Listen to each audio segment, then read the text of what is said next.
Assalomu alaykum hurmatli televizor ko'ruvchilar. Uyg'ur televiziyasining kundalik xabarlarini ko'rishinglarni qarshi olamiz. Oldi bilan xabarlarimizning muhim mazmunlarini tanishtiramiz. Xitoyning Tibetdagi bir harbiy qismi Xotan shahriga o'tkazilgan. 22 davlatning Xitoydan yig'ib olish lagerlarini taqash haqidagi chaqiriq maktubi. Amerika Tayvan orqali Xitoyga besim qilmoqda. Sharq Turkistonning qisqish tarixi nomli kitob Istanbulda nashrdan chiqdi. Tövəndə dehqonlar xabarlarimizning tafsiliy mazmunlarida bo'lsin. Erkin Asiya radiosi xabarida yaqinda Xitoy ozodlik armiyasining Tibet avtonom rayonidagi bir harbiy qismning zambarakchilar atriti atalmış haqiqiy jang manevri o'tkazish nomida Sharq Turkistonning Xotan shahriga o'tkazilgan. Xitoyning hukumatga qoniy bo'lgan yer shar vaqt gezitining 7-iyuldagi xabarida mazkur zambarakchilar atriti ikki atratga bo'linib, bir-biriga qarshi atalmış jang manevri elib bordi ekan. Bu manevrning oxirgi nishoni harbiy qo'shinning haqiqiy jang qilish iqtidorini yetildirish ekan. Xabarda ma'lum bo'lishicha, Xitoy markaz televiziya stansiyasi shu kuni Tibet avtonom rayonining poytaxti Lixasadan ayrilgan bu zambarakchilar qismining Xotan shahriga 10 kun burunli kirib bo'lganligi haqida xabar berib, bu ikki atratning kelgusi bir necha kunlarda yana ko'plagan manevrlarni elib bordiganligi, uning axborot razvedkasi, jang plani va yiroqarlikdan zambarak orqali o'q tutish qatorliq mashqlarni o'z ichiga oldiganligini bildirib, chegara rayonlari bo'lgan Tibet va Sharq Turkiston rayonida harbiy manevrlarning elib berilishi Xitoy ozodlik armiyasining atalmış davlatning zamin butunligini qo'g'dash iqtidorini o'stirishga foydasi bo'ldiganligini tilga olgan. Uyg'ur kuzatuvchilarining bildirishicha, Xitoy hukumatining Sharq Turkistonda atalmış jang manevri elib berishi o'z qurolli kuchlarining haybasini ko'rsatishi, muqimlikni qo'g'dash nomi ostida rayondagi yerlik ommani, ya'ni Uyg'urlarni hech qanday norozilik inkoslarini bildirmay, o'ziga mutlaq bo'ysunadigan holatga keltirish ekanligini o'tirib qo'ymoqda.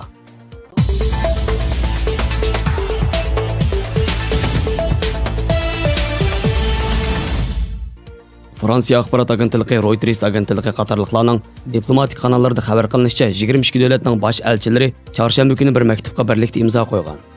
Maktubda Xitoydan Uyg'ur va boshqa musulmonlarni keng ko'lamda qamab qo'yish qilmishini to'xtatish talab qilingan. Kishilik huquq kuzatish tashkilotining bu vaqtdagi bayonotida aytilishicha, bu davlatlar Avstraliya, Avstriya, Belgiya, Kanada, Daniya, Estoniya, Finlandiya, Fransiya, Germaniya, Islandiya, Irlandiya, Yaponiya, Latviya, Litvaniya, Lyuksemburg, Gollandiya, Yangi Zelandiya, Norvegiya, Ispaniya, Shveysariya, Shvetsiya va Angliyadan iborat ekan. Amerika o'tgan yil kishilik huquq kengashidan chekinib chiqib ketgan bo'lib, bu maktubga imzo qo'ymagan. O'rtaq imzoliq maktubning mazmuni to'vandikicha. Rais apandim, Oliy komissar xonim, biz bu maktubga birlikda imzo qo'yish orqali Xitoyning atalmış Xinjiang rayonida asosli Uyg'urlar va boshqa oz sonliqlarga qaratilgan keng ko'lamli xohlagancha qamab qo'yish, shundaqla keng umumlashgan ta'qib qilish va cheklamalar haqidagi ishonchli xabarlar bo'lgan andishimizni o'ttirib qo'yapmiz. Biz Xitoyning Birlashgan Davlatlar Tashkiloti kishilik huquq kengashining bir a'zosi bo'lish sifati bilan ado qilishga tegishli majburiyatlarni eslatmoqchimiz. Kishilik huquqning eng oliy o'lchamlarini qat'iy ilgari surish va qo'g'dash, bu kengash bilan to'liq hamkorlashish. Biz Birlashgan Davlatlar Tashkiloti irqiy kamsitishni yo'qotish komitetining 2018-yillik Xitoyning kishilik huquq ahvoliga qarab chiqish doklatining xulosasini xotirlab o'tmoqchimiz. Uningda Uyg'urlar hamda boshqa musulmon va osonliq to'plarining keng ko'lamda xohlagancha qamab qo'yilishi haqidagi kishini bearam qiladigan xabarlar bo'lgan andish ifodalangan.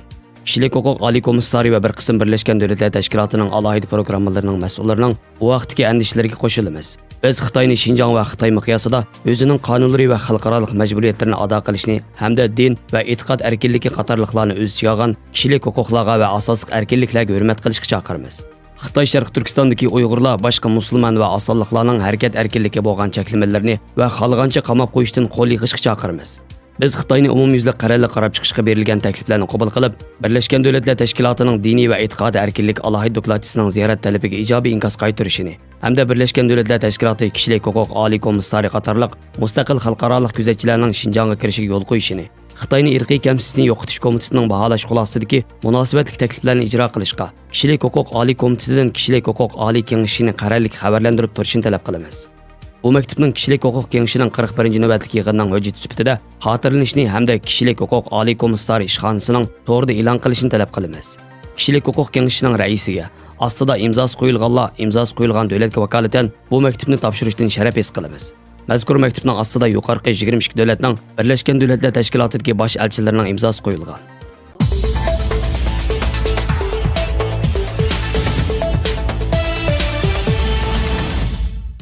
Amerika hukumatining Tayvanga tanka va Stinger nomli yengil tipdagi havo mudofaa qurolini setib berish qarori Xitoy hukumatini qattiq bearam qilgan bo'lib, norozilik bildirdi. Amerika Tashqi ishlar ministrligi 8-iyul kuni Amerika parlamentining Tayvanga M1I2T nomli 108 dona tanka, 250 dona Stinger FIM 92 nomli yengil tipdagi havo mudofaa qurolini setib berishni ma'qullaganligini bildirgan. Bu ikki qurolni ilgari Tayvan hukumati Amerikadan setib olishni talab qilgan. Bu yil mart oyida Tayvan prezidenti Tsai Ing-wen Amerikadan qurol setib olishni talab qilib, bu ikki qurol bizning havo va quruqlik mudofaa kuchimizni texnik kuchaytirdi va dunyoga Amerikaning Tayvan mudofaasiga bergan ahamiyatini ko'rsatdi degan. Amerikaning bu qaroriga Xitoyning mudofaa ministri Beijing hukumati Amerikaning Tayvan bilan bo'lgan munosabatiga va qurol-yarog' setishiga qat'iy qarshi deb noroziligini bildirib, qurol-yarog' setishdan voz kechishni talab qilgan. 108 dona M1A2 tipli tankining qiymati $2 milliard atrofida. Amerikaning bu qatimqi setib bermoqchi bo'lgan 250 dona Stinger FIM 92 nomli yengil tipdagi havo mudofaa qurolining qiymati jami $223 million atrofida ekan.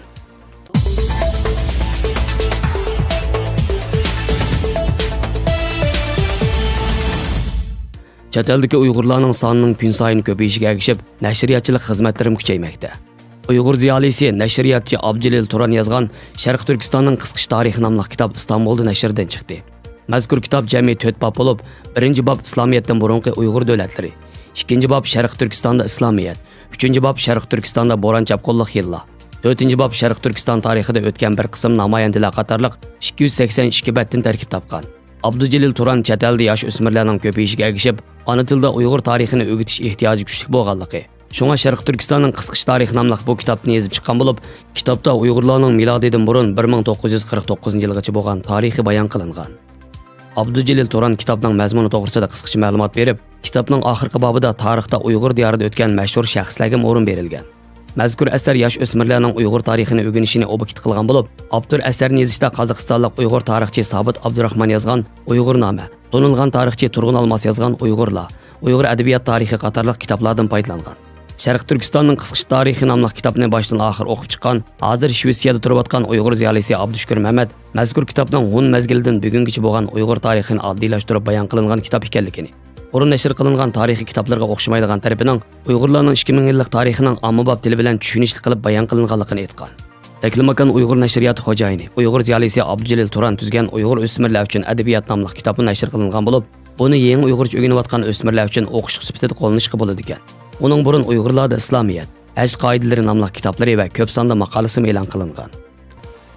Xabarlarimizni ko'rganingizga rahmat. Ko'rishguncha omon bo'linglar. Xayr xo'sh. Allohga omonat.